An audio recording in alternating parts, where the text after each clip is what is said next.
So first of all, there's this river. It's like really rapid tides, and it's the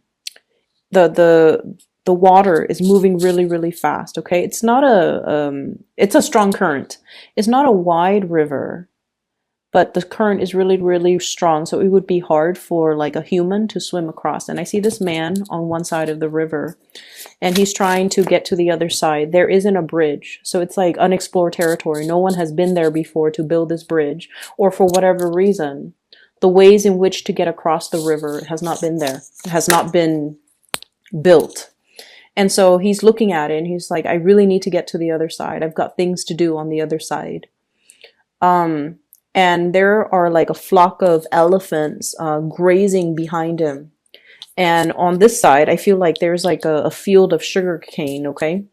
So he's just like, well, let me hack off some of these sugar canes and let me just try to lure one of the elephants, and maybe I'll ride on the elephant and then I'll cross the river.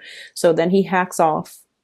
He has a little knife thing, and he hacks off some of the sugarcane stalks, goes over to the elephant, and it loves sugarcane for whatever reason. It loves sugarcane, so it follows him. He got a really big elephant. He got on it, and he starts to feed it, and so he leads it forward into the water, and it's not afraid of the water because, you know, it's really heavy, so the current doesn't phase it at all. So eventually it crosses the river with the man on its back.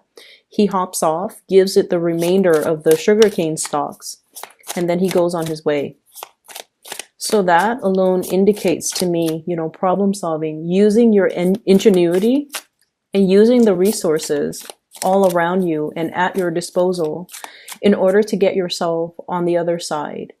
If the bridge hasn't been made for you, you're the one that is, you know, creating that pathway for yourself, okay? And using the resources at your disposal in order to do that. There is another image that came up when I was meditating for you, but I'm going to talk about that in just a little bit, because I feel like it will tie in better with the end of the reading. It involves moths and fireflies. It's really cool. So let me just get the cards out. So I feel like there has been a situation where you feel, and this is something that I got to with the Cancerian people. There has been a situation that felt very, very daunting, okay? It's almost like, how do I tackle this? How do I achieve it? How do I even begin? Like, where do I even begin to start? And, you know, you, like I mentioned with the Cancers, they have a little bit of a self-doubt, and whatever is in front of them, they doubt their own capabilities. Am I able to do it? You guys are Leos. Your energy is very, very different from a shy Cancer.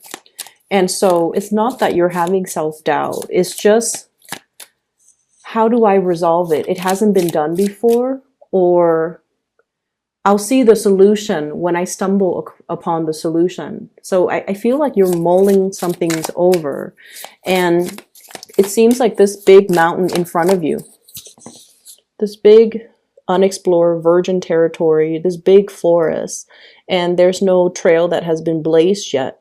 And you guys are very, very smart, and you're not afraid, like you're not risk adverse. So rather than, you know, climbing from the base of the mountain all the way on top, you're thinking about possibly ziplining, okay? Cancers are very, very, very afraid in general of trailblazing. So they were thinking about, you know, let me get to that base of the mountain and then find my way up, gradually find my way up. And I have to pack a lot of gears. I don't know how long that trek up the mountain is going to take, but I'm going to do it. So they're doing it, I feel, in their way, whatever works for them, whatever doesn't give them anxiety, okay? It might be the hard way, but for many of you, you're already thinking about stringing some type of a zip line all the way from where you are to that top of the mountain so that you can get yourself there a lot faster. And because you're not afraid of heights, because you are in need of an adventure, and you're thinking that it might be the fastest way. So why work hard when you can work fast? You know, why build things? Like it's almost like Why start from the bottom when you can be ingenious and daring and do something differently and learning to problem solve and not let obstacles get in the way? Okay, so I feel like the way in which you're looking at a problem is very, very different from the Cancers. But I also feel for many of you, it's almost like, why reinvent the wheel? Let's look at all the resources, and no cards are coming out. This is amazing. Let's look at all the resources at our disposal and put them to use to work for us. Why do we need why do we need to sit there and reinvent the wheel and do things, you know, from scratch when we have already, when we're like on the shoulders of giants? You know, we already have a bird's eye view. We already know how things are made, how things are done, how to build a bridge. But why do we need to sit there brick by brick, stone by stone, and build a bridge when we can easily zip line? Okay, so I'm seeing possibly some of you are frustrated with the ways, the slow process in which things are moving. And then I'm also seeing for many of you, you're in a period where you're possibly moving into like a new work environment, or you're trying to build up, you know, build up the stages in your financial sector. And you're possibly wondering, what is the fastest way for me to make money? What is the most logical and the fastest way for me to make money? So I do see this ivory tower type of an energy. Many of you might be in school. Many of you could potentially be going through school, learning something very, very technical. And you're at the end stages of it, where you're taking everything that you're learning and you're applying it in the real world. Okay, this ivory tower approach. I've already been there. Now I want to apply everything that I learned in a practical way. And you know how a lot of the times entry level positions, they don't start out with, you know, a very extravagant pay scale, right? Like it takes a while for us to like start at the bottom and be like entry level, and then move up gradually and be like a junior executive or a junior something. And then we enter into like mid-career level, and then we enter high career level. It's a process. It takes many, many, many years to build up the experience and the skills and the expertise to be considered a serious player in some type of a work environment. And many of you are just like, I'm anxious to just get out there, get my hands dirty and see what sticks. Or I'm anxious to just get out there and make my mark on the world, because Leo, it's all about what you're capable of doing and all about what type of like, how to kind of expand your energy into a specific environment. So I feel many of you are thinking about that. And if you are kind of like already at the apex of some type of a career situation, you're contemplating, where do I go from here? Where do I go next? Many of you might be pulled towards a different career path, and you're contemplating, you're comfortable here. Financially, you're very, very like sitting pretty. You're in a really good space. And this is the Queen of Pentacles. And what I see with this is somebody that just generates money. She doesn't need to lift a finger. She probably has people getting her coffee. She probably has people, you know, like a secretary that does her mail outs, that does all of her tasks, all of her errands. So she sits in an office and she just generates money just by being there. So I feel like you're already sitting pretty in a really good career, in a really, really good job. And you're contemplating as well. Yes, I'm comfortable here, but in 2 years' time, I might be bored. And I'm looking for the next adventure. And if I were to shift into a new work environment, potentially, do I have to start building from the bottom? If yes, is there a faster way for me to do it? So I feel like you're researching.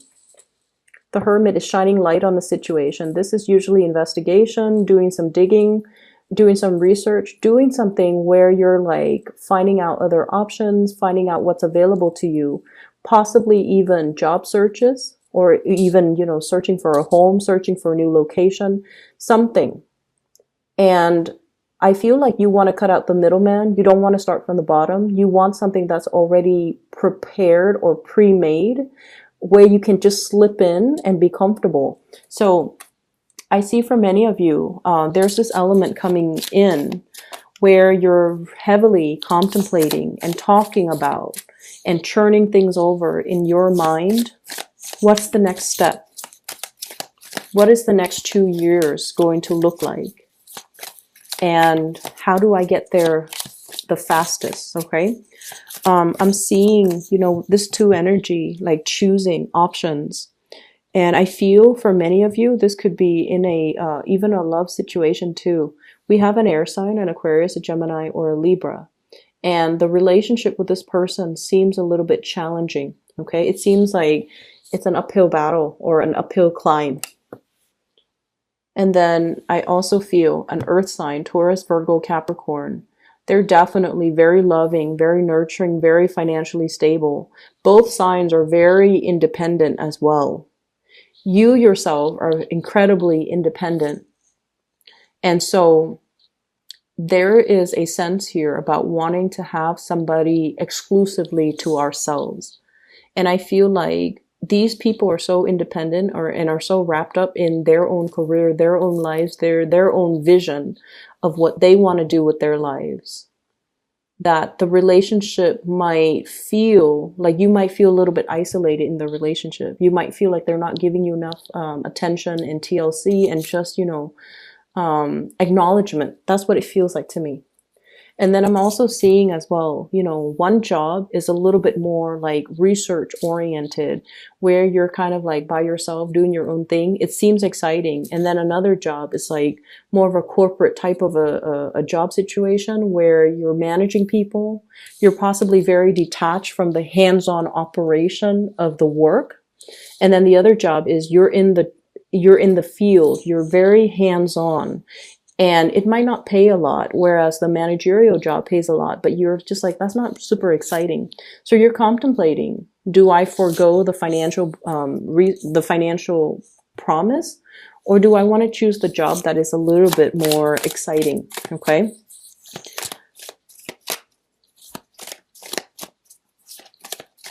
I feel like the job that takes you to a far away land is going to be right up your alley, and it's going to bring you a lot more happiness and stability further down the line, because this is something that your soul wants to explore. Okay.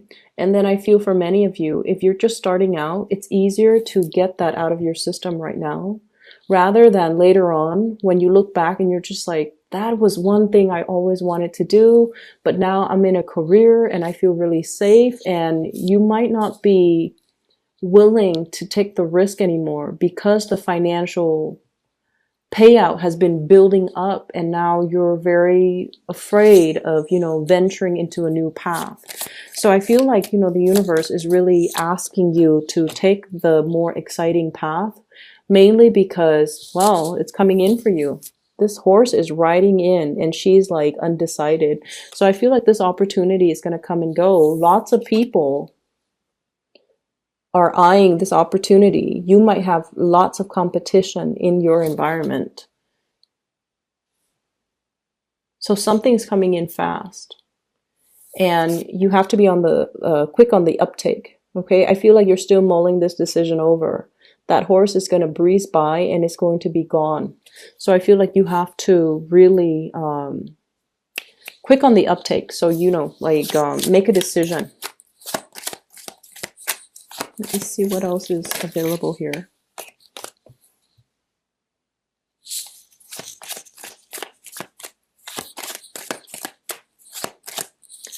Yeah, I feel like, you know, this new exciting path, it might requires like a major overhaul of your life.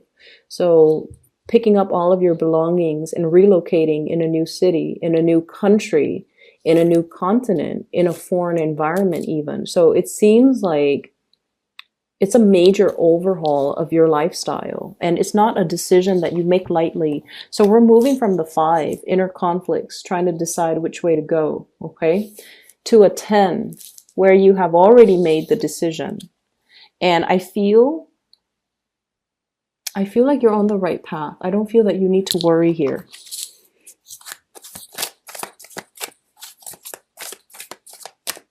Let's see. 4 of Cups, still wondering if we're making the right choice. Yeah, so what's happening here is that really, really stable job. I feel like it brings about financial stability. It is going to be a lot of hard work. And I'm getting as well, you know, being in a situation that's not overly stimulating or overly exciting. And then there's another job where things are just new, brand new and exciting. Okay. And then we have the 9 of Pentacles. So yeah, I feel like travel and movement and foreign lands and overseas, like all of these things are calling out to you. And I feel like you have to take these opportunities. You need to make a split decision here, because look at this. I feel like you're waiting out, you're holding out for the best option. Something might have come in already. Okay, this horse is coming in. You're waiting for the unicorn. Okay, you're waiting for this Pegasus, this horse with wings. So I feel like, yes, there's something stable, but you're longing for that thing that will revolutionize your life, that will change your lifestyle. And I feel like you're biding your time. And I feel like whatever it is that you're vying for, there's a lot of competitors as well. So if they made you an offer, it's because they really, really, really want you. Okay. And there's nothing more amazing than being in a work environment where somebody really wants you. There's nothing more exciting than being in a relationship with somebody who really, really, really wants you. Right? So that's just something I want you to really think about. And I feel like money is not going to be a problem. Okay. You guys are very resourceful. You can feed like a family of 20 with a very limited or meager income. You guys are really, really creative. You guys are very resourceful. Okay, so I feel like because of that, and you guys are really generous as well. And anytime someone behaves in a very generous manner, where even if you don't have enough, you always welcome people into your homes. And this is what I really enjoy about Leos. I've seen a lot of Leos who are in school, who are struggling financially, or some Leos with a lot of children, and they're really, really struggling, you know, like single parent with a lot of children is trying to make ends meet. But then whenever one of their children's friends who might not come from a good family are neglected or malnourished, they always welcome those children into the home. They always welcome guests into the home. They take care of them. They feed them, nurture them. And because of that, your energy is so abundant that you start to create that energetic flow, and other areas of your life become abundant. So money is not going to be a problem for you. So if you're contemplating between those two options, financial abundance or a really exciting career or a really exciting job, you're going to be fine. Okay. The 9 of Pentacles is like sailing or flying over hard financial times. Okay, this is a card about making your money grow for you. This is a card about like not having to worry. It seems as if there's something missing, like you're never at the apex, you're never at that full completion stage. But the full completion stage is that 10 of Pentacles, where everything is in its place and everything feels really heavy and bogged down and sedentary. This is a better place to be. You want to grow, and you don't want it to trap you in one situation or one place. So this is a better place to be. Let me find the 10 of Pentacles and let me just show you the difference. Okay, here it is. So 10 of Pentacles, lots of people house, responsibilities, everything is very sedentary, right? Whereas this situation, it grows organically, it flows out, it nourishes everything, and it grows in a way where it doesn't stop growing. So it's like infinite. And this is a much better place to be. This is freer, more liberating. You feel like you can exhale and you feel like you have leisure time to really enjoy yourself. So if you're debating between that 9 to 5 corporate even environment where there's a lot of responsibilities, you're overseeing people, you're managing people, guarding people, watching over people's shoulders, like having to survey people, it doesn't seem like something that you want to do. It might come with the status and the pay increase or even, the prestige. But at the end of the day, you're cleaning up after people. Okay. You're cleaning up after people have done their harvest. And that doesn't seem like something I feel would be suitable for you. Whereas in this stage, you have more leisure time. So it could even be potentially, getting rid of this 9 to 5 and then doing something where you're self-employed and it's going to explode. It's going to take off. Or even cutting back your hours, like working part-time where you have more time for leisure activities. And that's great too. There's nothing wrong with that. So you do what you need to do. And this is why I waited until the very last minute to tell you about the second image that I saw for you. Because I feel like you were making some type of a decision. It was like a crossroads, okay?